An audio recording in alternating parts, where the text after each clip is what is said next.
And here comes Tucker Wachsmuth, walking out of the old family house. Come on down here, Tuck. Okay, Lou. Stop right there. What's happening? Stop right there. First thing, these rose bushes. Martha says that she thinks they're still the original rose bushes from our grandfather. Is that right?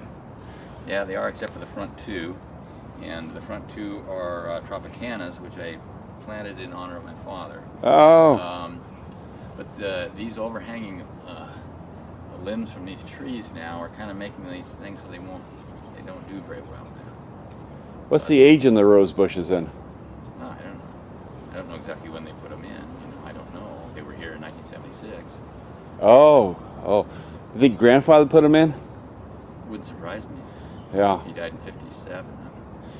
Yeah, my birthday. Martha, your mother, remembers that grandfather always wore the fancy clothes and the diamonds until he got here in the garden and he's dressed in grubbies. No, I've often heard neighbors, when we first moved in here, neighbors would tell me that he gardened in a suit. Gardened in a suit, huh? Yeah, and it wouldn't have been his best suit, but he never had grubbies on. Oh. I've never heard that. Oh. I have to talk to my mom about that. I mean, she would probably know better than me, but I've often heard that he gardened in a suit. People were impressed by that. Now, what did you say this house cost back then? It was about $625. And who built it? I have a signature, but I don't remember now. It was 600. You mean 60,000? $625 to build house at 666 East 9th Street, which was the old address. Oh. It's written on a paper towel in pencil, and it is signed, but I don't, and it doesn't say whether it included materials. I've talked to people about it, and most people say it probably included materials. What a deal. Yeah, what a deal. What year was it built? 1908. Now, I know that it was finished in 1908. It probably was started in 1907. I'm not sure about that. I don't know how long it would take to build it, but they were married in it April 15th, 1908. And who was born here? Well, your father, Yeah. Louis Arthur, was born here. 09. Dan was born here in 10, Yeah. August of 1910. My mom had to go and plead with the doctor for my father to be born here in 1919. Oh.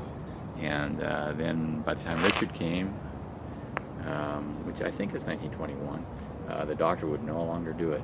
Richard was not born here. Oh. Now, how many of them died here? I don't know the answer to that one. I believe grandmother died here. Oh. Grandfather died in the hospital. Dan died here, 1938, huh? And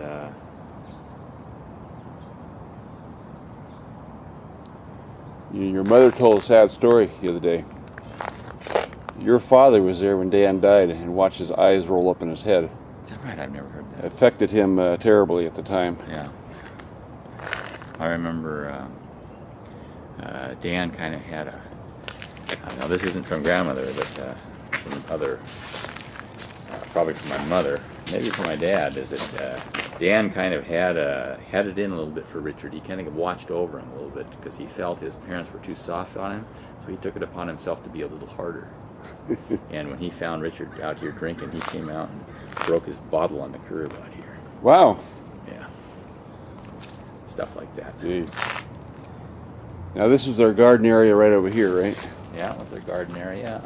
That was redone. I think they redid that. They put all the brick in when the grandparents went to Europe. What was that, 53, 52, 53, right in there. And they brought in some steer manure to kind of help with actual soil. And that steer manure apparently had the morning glory seeds in it, and that's when it first started, the morning glory, which we battle to this day. It's all I heard you talk about, the morning glory, for years and years. You seem to hate the stuff, yeah. Is that true that they had a brass band when they came back from Europe? I remember that. You don't remember that? No, I remember that. I remember that. Yeah. I remember when they came back. I remember being down at the train depot, where the boat must have come into Seattle or something. I don't know why they'd be at the train depot, but at any rate, they were at the train depot, and there was a brass band there. Yeah, it was a big deal. I do remember that. Is that where we got our little pistols? Well, the pistols weren't there, he didn't bring them with him. He mailed them. Oh. So we didn't get them that day. But then he was so proud of those. You know, he made a big deal out of that. Do you remember that at all? I remember having it, and a neighbor broke it. He called them ivory handled. Yeah. No, pearl. He called them pearl handled pistols, I think, or ivory. God, now I can't remember. But he made it. Of course, they were plastic handled. But I've heard of people in the family have made that mistake before. Oh. Thinking of George Yes. Dillinghast. Yeah, George Schilling, my father-in-law, had pearl-handled 45. Still been fought over. I did actually find a pearl-handled weapon in the house, though, interestingly enough. I was looking for something I had misplaced.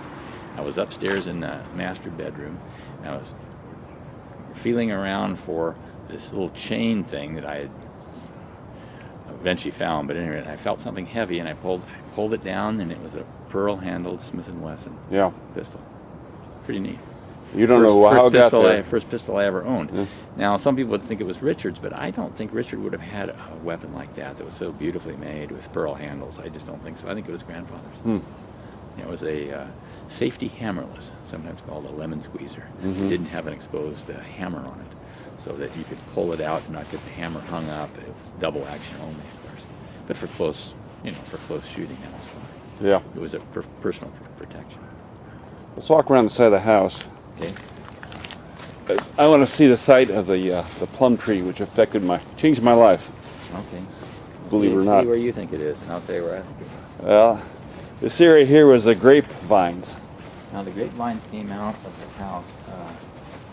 They came out perpendicular to the house, right about in this area right here. The reason I know that is a kid climbed out the window and jumped onto them and fell and broke his arm. Who did? Neighbor kid. Oh. Scott Tice. Let's see here. The plum tree was right back here on the It was corner. right back here. It wasn't right there. It was probably about here. It sat back just a little bit. It had a mound around it. Now this is a mound that Carol created here, so this has nothing to do with it. But I think it would have been right about here. Right about here. There was another plum tree, which I wish I hadn't cut down, and it was sitting right here. And it had good plums, and I don't know why I got rid of it. Which was the purple one? This one here. That one over there. Yeah, the reason I said it affected me is because I remember coming here and eating all the plums we could eat. And they were great. It was a big tent, and you could climb inside the branches. It was dark inside, and the whole outside was covered with plums. Eat and eat and eat. And I think I swore one day I'm going to have a tree like this. And I've been trying to work at that for years and still don't have it. Remember the cherry tree that was over here? That's why I have cherry trees, because I just love those cherries that grandmother and grandfather had here. Oh, that's not the original tree then. Sure isn't. It blew down in a storm, and it was much closer to the house. Yeah. And it was a Bing, and this is a Lambert. Very similar. Where's my favorite fig tree? Well, let's see. Right over here. I think that's just for when you mess that section. I used to cut it down. There it is.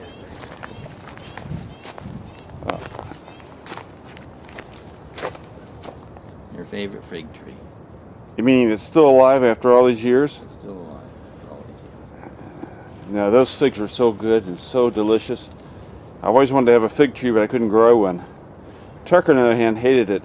He hated it so much he cut it down several times. My heart was broken. Remember, I kept it because your father liked those, so I'd always bring him figs. And then when your father died, then I figured I didn't need it anymore. Then Dell came over and he started eating on them. But then Dell got his own fig tree, so I figured I was off the hook. I didn't know about you, but you weren't doing any fig eating over here anyway. Yeah. A little bit, yeah. This is the living room. Yeah. My first memory. Yeah, but you might mention that we're in the middle of a bunch of stuff here, so that I just had this machine delivered yesterday, and I'm taking that to the coast tomorrow, so. That's And okay. this is all Maritime Museum junk that I can't get rid of yet. And I'm packing to get ready to go to the coast here. So, and I've still got my apples out here. But grandmother and grandfather were married in this corner right here. And What, somebody else married in that corner too? Charlie and Amy. And if you Yeah. look up on the top of that little shelf, you'll see that little pewter cup, and that was grandmother's gift to grandfather when they got married. Oh. It has his name written on it. Wow. The band, they all had a band during the wedding, and the band played out here in the hallway. Right where that pinball machine is, there was a band playing there. Small band. Small band, and then the wedding party was over here, which now we have a little playhouse in here and a bunch of things for the grandchildren. Grandchildren would be how far from grandfather? Great great grandchildren, right? Yeah, great. And in the corner there we have the player piano, which I thought was magical as a kid, because you could take a roll of paper, stick it inside there, pump the pedals, and that would come the most glorious music, and watch those keys move. It actually is magical. Yeah. That's something I want to get fixed. I've got a book on fixing them, but boy, where do I find the time to do it? Huh? And right here is Now where the this Christmas right- tree this always. Oh, you're going to talk. Something kind of interesting here. This little mechanism right here. This was the door handle to the property where the old bakery in Germany was. Oh. Now, they removed from that spot in 1863, I think. The bakery had been there before that. I think this probably dates after that, but this was the way to get into that area. And number 2 was the address was number 2. What street is it though? Ooh, I have it written down. I can't remember. Now, why would you have the door handle? Well, the gate.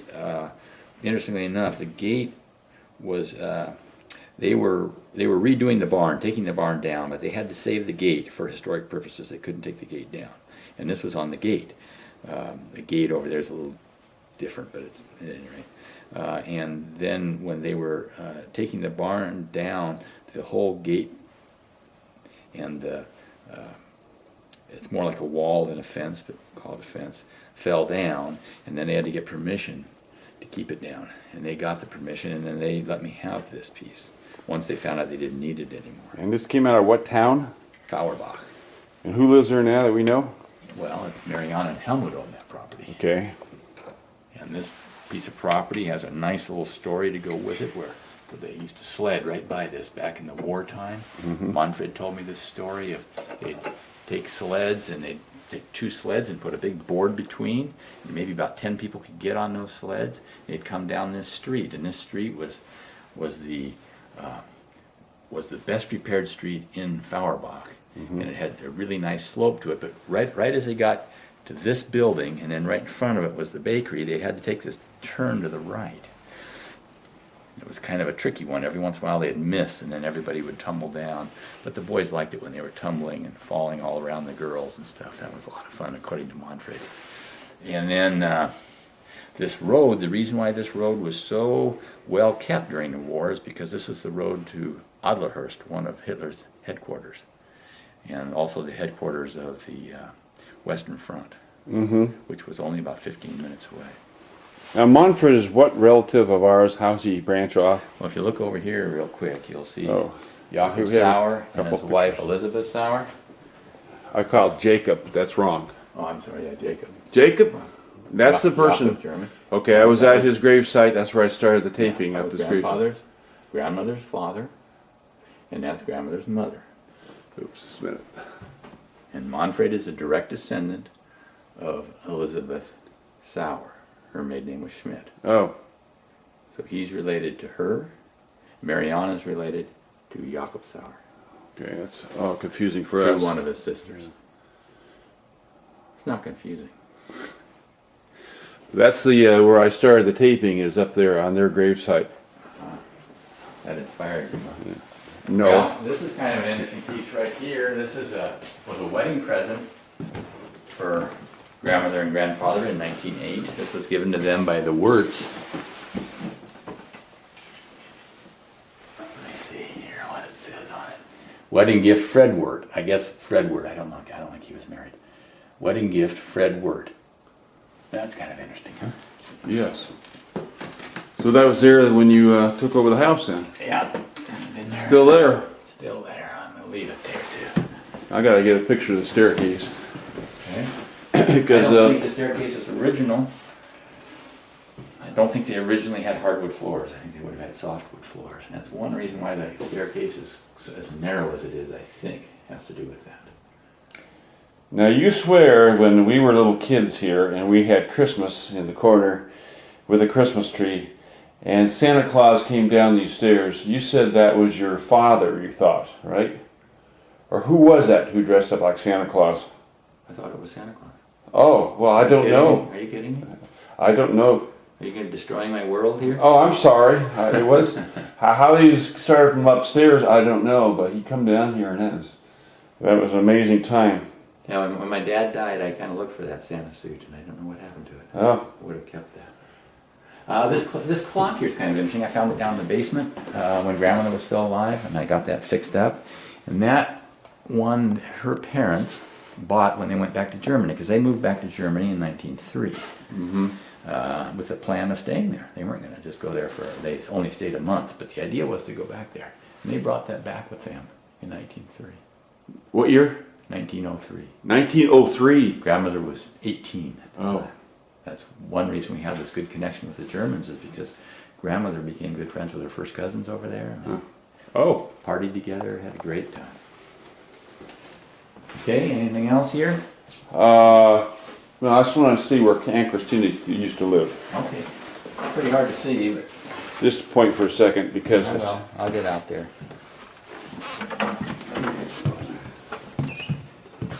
This was the original kitchen. The original kitchen is in this area right here. Uh huh. There was a pantry right here. It came back just to this point right here. There was a wall right here, where this beam is right up here. That was the back wall of this little pantry, and the pantry then, this was the entrance to the new kitchen. There was a wall here with those accordion doors, and this little area here is where Christina slept. Now I remember coming over here to visit Grandfather after his heart attack, and he was staying in this area. Because they didn't have a downstairs, they didn't want him going up and down the stairs. Yes. So they had him staying here. But I don't think he died here, I think he died in the hospital. He died in '57. That means you were 8 years old. Yeah. And you remember that. Oh yeah, that's not hard to remember. I remember him a little bit. Still, when I smell cigar smoke, I think of him a little bit. This piece right here, which is kind of leaning right now, I really ought to fix that. That I found down in the basement, and that used to sit over in this corner right here. Uh-huh. And then when they remodeled in 1938, that went downstairs. There was a big remodeling here in My 38. goodness. And then the back porch was right here. Right in here. This was the back porch area. Yes, you're standing in a new area now. Yeah. To me, it always been a new area. The 1957 edition. And then Grandmother made her bedroom down here. I think their plan was to make their bedroom down here. But it wasn't finished yet. I think when Grandfather died, it wasn't finished. Well, let's go downstairs here. This is. Now, interestingly enough, Whoop. you still filming? Yeah. Now, when my dad came, I put these posters from the toy store. I put these up when my dad came before he died. And I wanted to make a curtain area around the bathroom here because Uh-huh. he stayed here. And I brought the bed down from upstairs that he was born in. And he stayed in that bed that he was born in then while he was here. And then we had this all cordoned off so he'd have a private bathroom here that he could use. Yeah, it was kind of nice. Where was Sweet Ellie?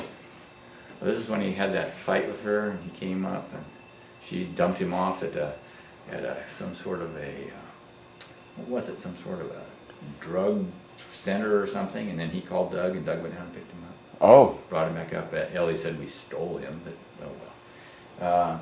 And he stayed with Doug, and then he came and stayed with me for a couple of days.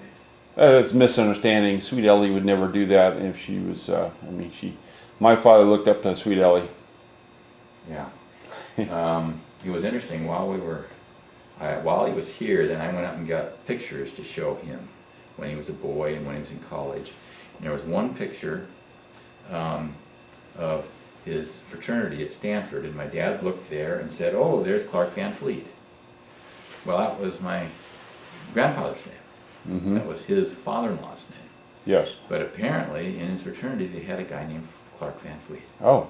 because I thought he was on to loud it, you know, and he was a Oh. little bit, and I thought he was losing it, but no, he had a friend named Clark Van Fleet that he was in his fraternity. Hmm. And it was interesting because when my dad died, there was a obituary. I wish I had cut it out. I didn't. An obituary for a Clark Van Fleet who had died. Oh. Just about the same time. In fact, I think in the same paper or a day before, I was looking, of course, for my dad's obituary, and I found that one for Clark Van Fleet. I thought that was so unusual. Okay? Sure. I asked your mother, how'd you get involved in the Wachsmuth family? She's blind date, Stanford. I've heard that before. Yeah, here we have the spooky stairs as a child. Just to look down here and say, oh my goodness. And Nippy with a black tongue would come up and get you, huh? Nippy was a family dog. Want me to turn a light on for you?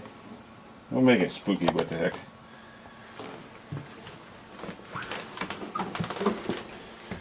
Yeah, Nippy was a family dog who bit Dan. And my mother said Dan deserved it because he was teasing the dog.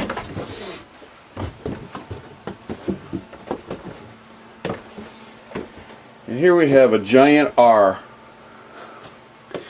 Oysterville store. How did that sign get here? Which is now closed, by the way. What's your store's closed? When I was there, yeah, it was just No, it's just, you know. still open. It's still open. This sign fell down, and it was on the side of the road, and I went and talked to the people who have the store. And I told them, look, I'd like to have this sign because it's just exactly what my children remember. It's the one my children remember. Mm-hmm. And they said, well, look, just make us another one, and which I did, and they let me have this one. Oh. So I was happy at it. This was on the same. I never remade this particular one. It was pretty far gone, but I thought that'd be a nice addition to my collection of signs. And there's the old Oyster Bar sign. One of the old Oyster Bar signs. Now, if you look closely here, maybe we ought to turn a light on over here. If you look here, see there's been so much addition, but if you look back there, see that white wood there Yes. on the ceiling? Yes. That's where Theodore's room was. And where it ends there, that's where it ended. So that's the width of the room there, about 6 feet or maybe a little less. And this corner back here was Theodore's little room. And it was full of interesting stuff. Well, the time Not- you got not it, this stuff. it was cards from greeting cards, wasn't it? We had a lot of stuff. Had my father's books from when he was at Stanford. It had that old trunk that had a lot of Meinert's old papers in it. It was in that room. Minor, junior. No, Meinert's senior. Where's all that stuff now? I've got it. You got it. This is a sign from Robert Gray grade school. It was there when I was a boy. Oh, And I noticed it looked so bad, I thought, you know, They don't I don't care. think they're going to miss that one. So I talked Corey into going down and getting it for me. 'Cause Oh. he lived right there at that time. modern times. Let's walk back in the rear there. Okay, so I turn some lights on here. A little bit See so if I'm we tripping. can- What are we looking at back here? Well, here, behind this is the bathroom. Yeah, there's a whole bathroom there. I don't remember what you wanted to particularly. You just scan it. I don't have much memory of this place back here. Remember, it was full of stuff, all kinds of stuff here, newspapers, plugs. I've been moving stuff around. We're back down here at Tucker's basement. We ran out of memory for a while, so we're going to finish up this segment. We're looking at Tucker's machines. You got a new machine. Let's see it. It's right here. It's Ballyhoo, 1932. Actually, it's the machine that named a company because that was the first machine made by the Lion Manufacturing, and then they spun off the Bally Corporation or the Bally Company, and they started making pinball machines. I've got a lot of Bally machines. In fact, it's sitting on a Bally machine. This Bankaball is from Bally also. That's in 1932. That's in 1965, right there. They still use the same concept, don't they, at Seaside? Roll a ball into the hoops. Yeah, that's a skee ball concept. This is another really early game. This is called Baffle Ball. This is made by Gottlieb, which is another manufacturer that I have a lot of machines from. This is in 1931, I think in the fall, and this is from December 1931. This guy was trying to sell this game. This Ray Maloney was trying to sell this game, and he couldn't get enough of them. They couldn't make this fast enough, so he made his own game. And actually, it ended up, I think, being more popular than the Baffle Ball. They were both very popular games. These were other early games behind here. Really small games for just a few years, and then they started getting bigger in a hurry. You gonna come back this way, Lewis? We're coming back that way. Don't film all the way back here. It looks so long.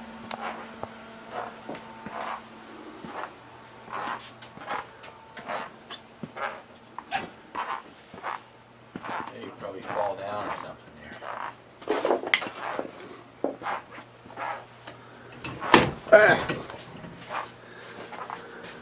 Yeah, this is the old Pango Club here.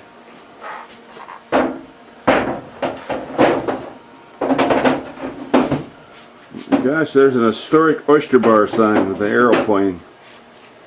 Yeah, that was on 2nd Avenue. When they did that big remodel, they didn't want that sign anymore. I think it's great.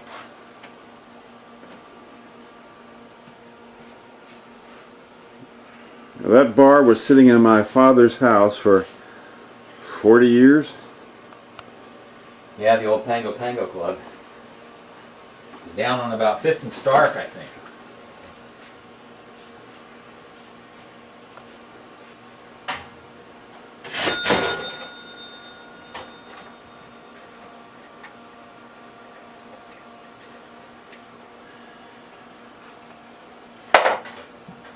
Here's an old check here, Lou, from Richard Wachsmuth.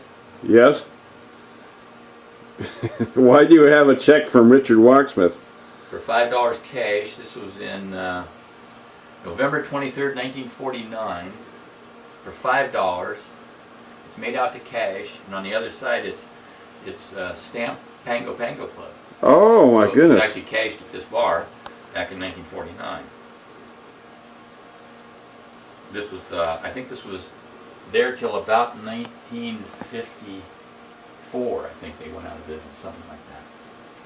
Yeah, my dad got half of the bar. Part of it. I don't know if it's half or I don't know. I never was there, of course. I don't know how big it was. You and Richard were close buddies, weren't you? Yeah, you know, Richard's is a story in himself. I remember as a boy, often my dad would tell me a lot of stories about Richard. And then one time when Richard got out of prison, he came to our house for dinner. I couldn't believe it was the same guy my dad had been talking about, because Richard was quite engaging in those years. I thought he looked kind of like Danny Kaye. Beautiful blonde hair, nice looking, athletic guy, knew a lot about sports. But later on, he turned kind of seedy, turned into a bum, really. And I remember there was a check that was supposedly coming to the oyster bar, and this is back when my dad and your dad were the main people there. And Richard came in and tried to tell me there was a check there for him, and I never believed Richard very much. And just to get him off my back, I went in the office to show him that the check wasn't there, and the check was there. And then I didn't feel I should give it to him. So he grabbed me by the shirt and threw me up against the wall. But I wouldn't give it to him. But that was pretty much the end of my even trying to be halfway nice to Richard. Yeah, he was something else. Yeah, last memory I have about Richard is that Doug and I went and visited him in a Portland seedy hotel, and he was lying in the bed, and he said, "Boys, you're looking good. You're looking good, boys." And we were young, naive. Well, we're 20 or something, and we said, "Richard, you've got to change your life. You've got to get your life together. This can't continue." Yeah, boys. That's the last time I ever saw him until the newspaper article came out about him. How about a nice sound effect here? Okay. Here's resetting the machine.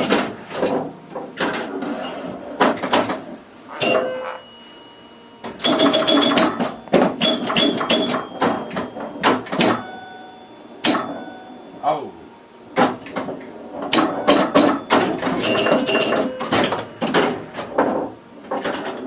That's kind of a mid 1970s game. That's the typical sound that they make.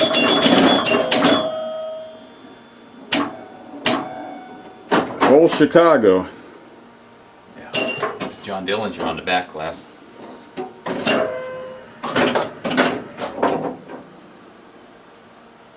we'll compare that to a sound of a 50s game.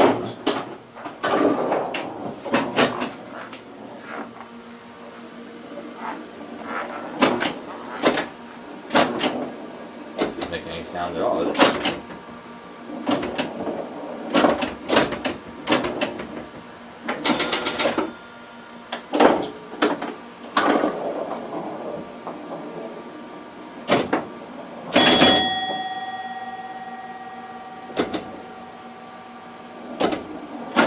Oh, bad shot. So this is not progressive. Weren't you at one time investigated by the state police? It was. That's true. You know, that had to do with the bar going in the oyster bar. They thought I might have some sort of gambling connection or something, so they did come and investigate. And that's true. That was kind of interesting, wasn't it?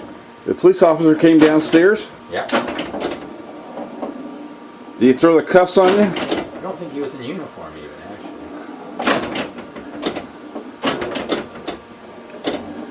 So if any of these machines would have had a payout, then Doug would have been in trouble. Not really, because they're too old. They're collector's items. They're not, you know, there's no connection to organized crime here, really. Well, we don't know.